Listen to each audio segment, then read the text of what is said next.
Howdy, y'all. Joe Hills here, recording as I was due in Nashville, Tennessee, and Generic B is out. See ya.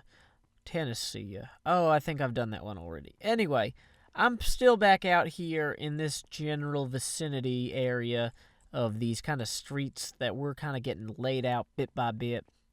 We don't have a firm date for when we're expecting new folks on the server, but it's always nice to be prepared.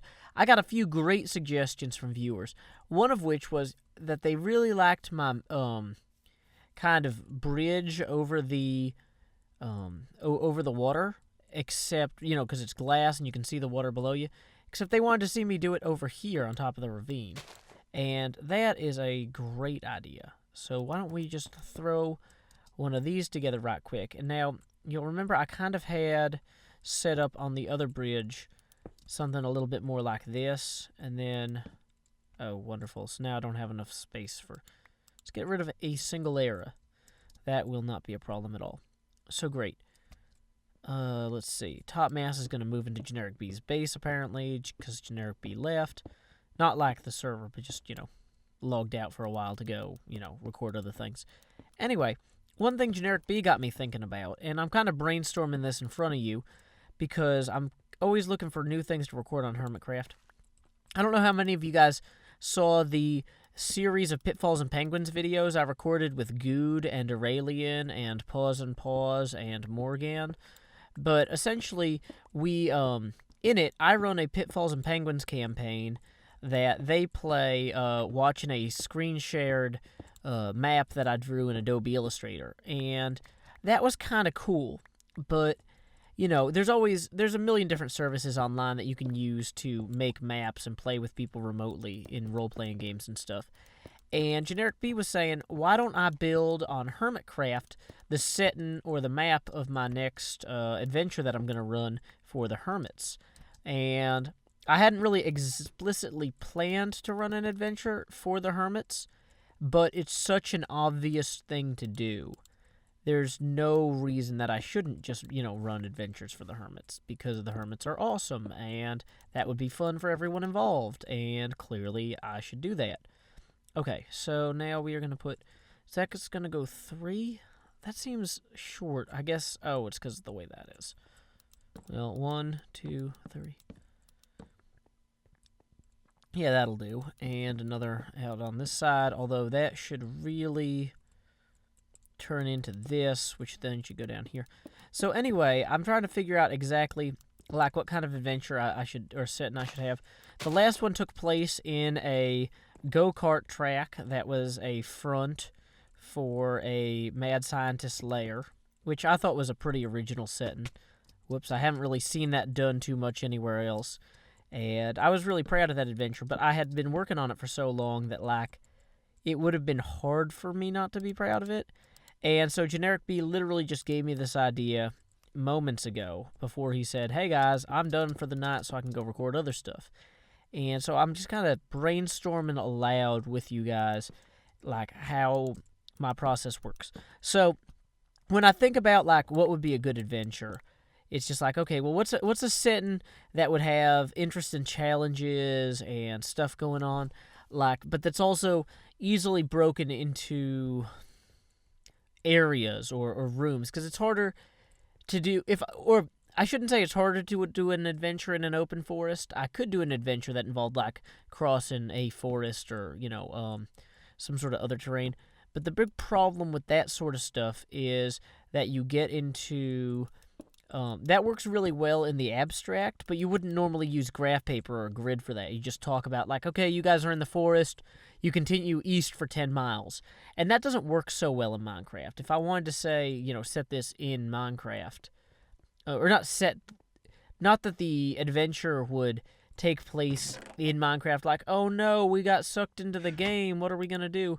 But more if we're using Minecraft as our graph paper for the setting, then we'd really want to stick to things that would fit within a certain kind of size constraint thing. So it's just so that people can walk around and logically experience whatever story I'm telling. And in general, Pitfalls and Penguin stories are supposed to be funny, because it's a funny game. And generally, people should play to their strengths. Like, when I was talking to Aurelian about, like, she was writing a campaign, and there was a question of, like, where should the adventure take place? I asked her, well, what experiences have you had that other people might not have had, you know? And she's like, well, I worked at a theme park, and I was a wedding planner. And I was like, okay, so you could have a thing where the people are at a theme park and something crazy happens. You could have a thing where, you know, okay, well, Good's character is a bartender, and so, you know, he could be bartending at this wedding and everybody else has to help him, or something like that.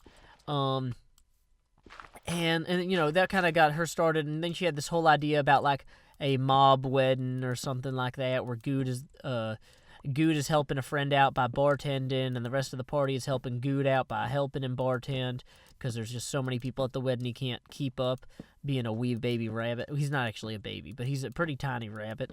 And so then I started thinking, like, okay, so what are my knowledge areas that I mean, I work at a university. I know a bunch of stuff about universities, but that's kind of like meh.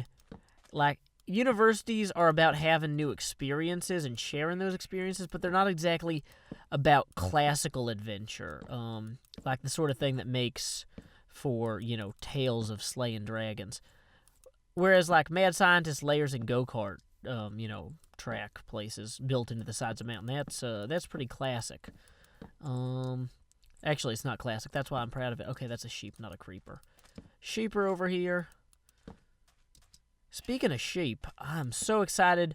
I'm going to start working with Milby more closely in the next week or so about a board game idea thing that we had been kicking around. I've been waiting until Pitfalls and Penguins was off the ground to really move forward with it, but yeah, that's going to be something that I hope you guys keep an eye out for. I'm hoping to involve J.K. Hilbert, who did the cover illustration for Pitfalls and Penguins, because he is an incredible illustrator. And there's a dead creeper. That creeper is still alive. He will be punished for his transgression of life. He has been punished to death. Okay, great. Whoa, that's a creeper. So in general, I'm just kind of securing the spawn area and keeping these roads safe from those who might attack us. I kind of get the feeling that I should continue this road out this way, but I don't know. Like, because I could see multiple people wanting to set up houses out here. I guess the road could hug this side, and then people could build over on this side. Whereas going straight into the middle here is just going to kind of not necessarily make anything better. It's just going to cut it in half and be inconvenient. And I could always have another crossing down there if the road really continued that far. Oh, but in the meantime, let's get this dirt out of the way, because I feel like that's very unattractive. That is just not appealing. I'm wondering if I should make this one a glass bridge too, though, now. Having already made one glass bridge, I'm obsessed. I just can't get enough. They all have to be glass. That's the only type of bridge I will allow in my road system. Just kidding, but like, yeah, I mean, that's kind of neat. We'll workshop it. Okay, so either way, though, I'm going to need to add stairs along here to kind of shore up the gutter. Excellent. So what kind of Pitfalls and Penguins adventure could I guess I could do something at, like, a convention. But that's not an adventure setting either. Oh, dang it. I want Generic B to get on Skype with me and help me brainstorm this, because I'm selfish and want him to spend his time on me, you know. That's the difference between a selfish person and an unselfish person.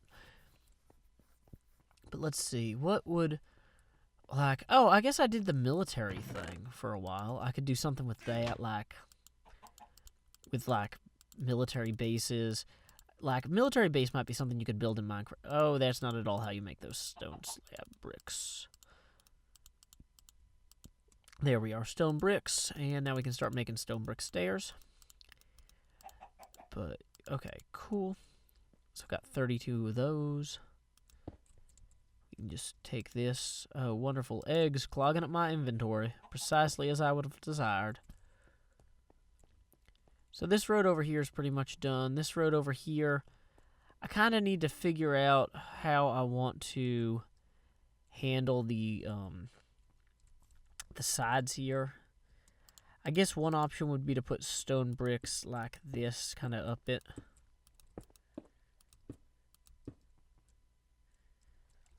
It's kind of awkward, but it works, I guess. So let's see, that'd be 1, 2, 1, 2, and then 1. And we'll just say we put a light on top of each of those. And I should probably do the same over on this side. Do the same there. Let's see. So, stories. Stories that I could tell on the Hermitcraft server. Maybe I'm going about this wrong. Maybe I should think about who my party would be.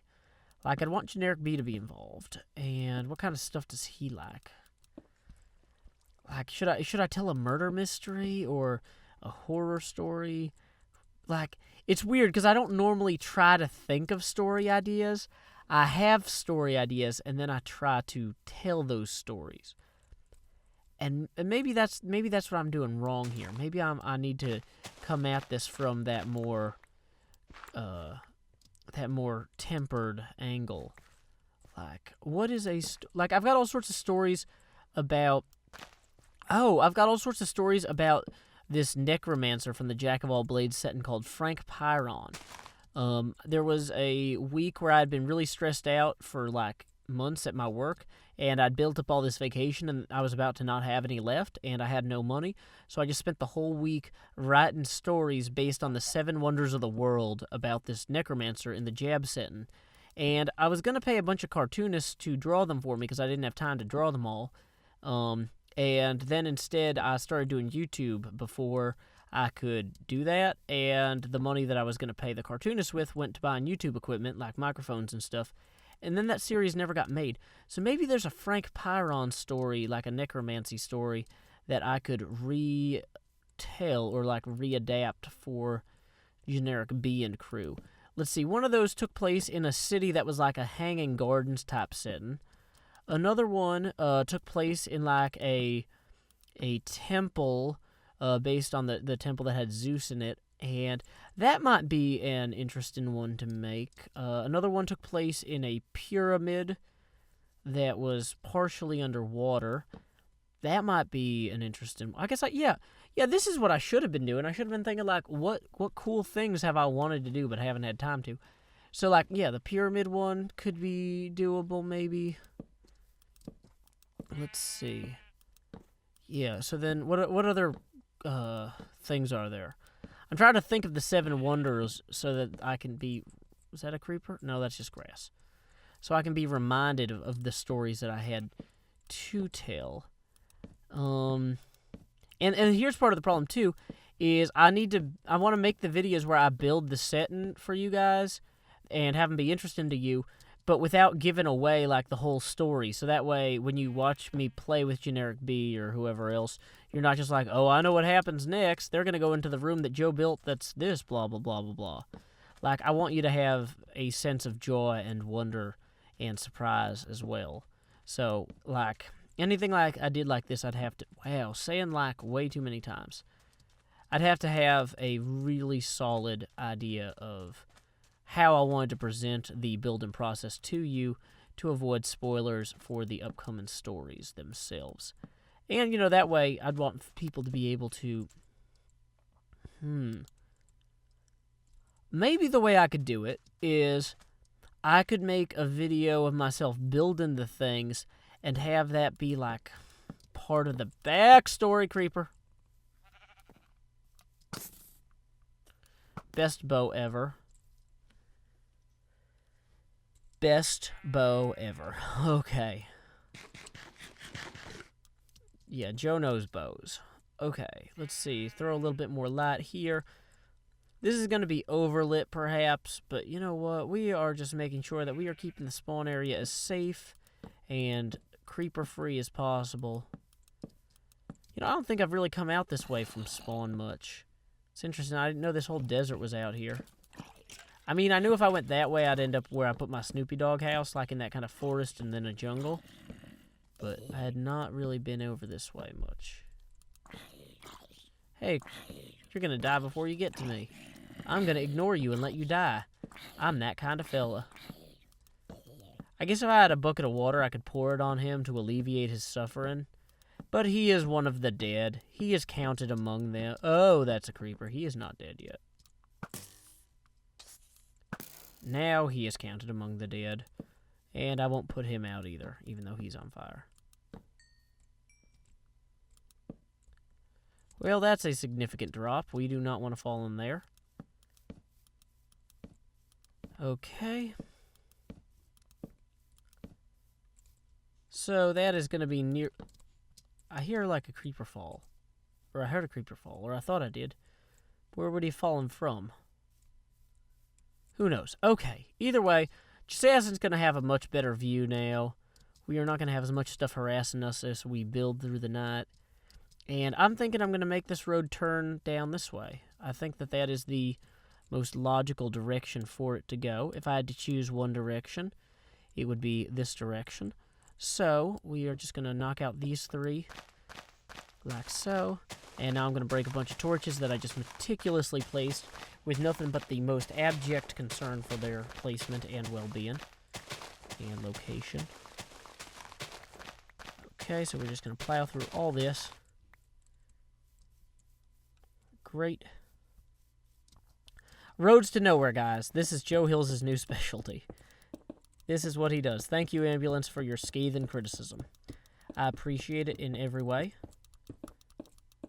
I actually went to a really neat thing on storytelling last night at a coffee shop near me called Fido, which used to be a pet store for like decades, and then they turned it into a coffee shop. And one old woman who had been buying her like cat food there kept coming in, like she was so old, like she couldn't understand that it wasn't a pet store anymore, especially because it still had like the one of the reasons they named it Fido is when they bought the space, this awesome sign with a dog on it came with the space, and they were like, well, we're keeping that. That's too cool not to use in something. So anyway, so this old woman would come in there every day, or not every day, but like constantly and need to buy food. Might have been for her bird or her cat. I think it was cat, and so they had to keep food for her cat that they could sell her behind the register, because otherwise her animal would starve to death. She just could not understand that she needed to go somewhere else. So that was kind of cool of them, because no company is, obliged to do that to keep one customer happy or one customer's pet alive, but they did it anyway. That's pretty nice. So anyway, I was at Fido, and they had this thing they called Pictures of Fireworks, where they would have people who tell stories, like, come up and tell stories. Some of them were stand-up comedians, others were writers for a local newspaper, and others were just random folks from the crowd. They had a hat you could put your name into and possibly get drawn, and I decided not to enter because I hadn't prepared any stories. And even though, like, I tell stories to you guys all the time on the YouTube, you have a lot more patience with me maybe than a room full of strangers when I should have prepared something if I was going to put my name in the hat, and I didn't. So, but that was really neat, and I'm pretty sure I was going somewhere with this. But maybe it's just I was talking about stories for Pitfalls and Penguins and talking about lacking stories, and stories are good, and yes. So, let's see. Stories that meet my experiences, stories that I've already written. Yeah, zombie stories are kind of easy as kind of a go-to thing. But, like, there's so... With my necromancer stories, or my Pyron stories, if you will, a lot of them are not necessarily, like, about zombies. They're about, like, ghosts and spirits and that sort of thing. And I'm pretty sure that I can find something in there that would have a really good setting that I could build in Minecraft that would be visually appealing to y'all, and just kind of make it happen.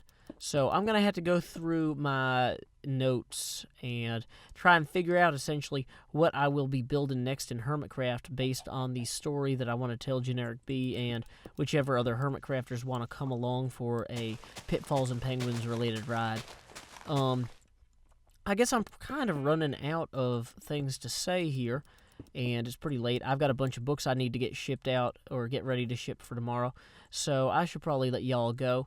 But Anyway, I really appreciate you guys listening to me. I appreciate you guys watching the show. I know you got the holidays around the corner, and I'm hoping to get more stuff out.